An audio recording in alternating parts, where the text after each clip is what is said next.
Hello everyone. 15ನೇ ಪ್ರಶ್ನೆಯನ್ನು ನೋಡೋಣ. ತಟಸ್ಥೀಕರಣ ಕ್ರಿಯೆ ಎಂದರೇನು? ಇಲ್ಲಿಂದ 1 ಅಂಕದ ಪ್ರಶ್ನೆಗಳು ಸ್ಟಾರ್ಟ್ ಆಗತ್ತೆ. ಸೊ ತಟಸ್ಥೀಕರಣ ಕ್ರಿಯೆ ಎಂದರೇನು?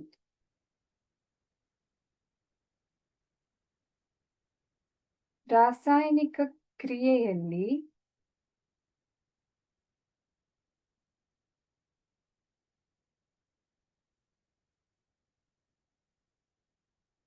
ಆಮ್ಲಗಳು ಮತ್ತು ಪ್ರತ್ಯಾಮ್ಲಗಳು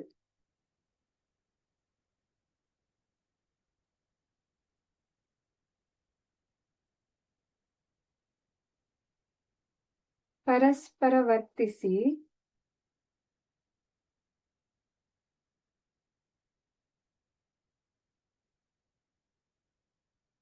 ಲವಣ ಮತ್ತು ನೀರು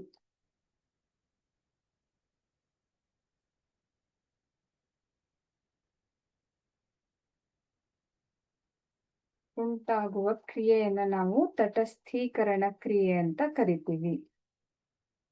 ಸೊ ಸಮ ಪ್ರಮಾಣದಲ್ಲಿ ಆಮ್ಲ ಮತ್ತೆ ಪ್ರತ್ಯಾಮ್ಲಗಳು ವರ್ತಿಸಿ ಒಂದ್ರ ಜೊತೆಗೆ ಒಂದು ವರ್ತಿಸಿ ನಮಗೆ ಲವಣ ಮತ್ತೆ ನೀರು ಉತ್ಪನ್ನವಾಗಿ ದೊರೀತಾ ಇರುತ್ತೆ. ಇಂತಹ ಕ್ರಿಯೆಯನ್ನ ತಟಸ್ಥೀಕರಣ ಕ್ರಿಯೆ ಅಂತ ಕರಿತೀವಿ.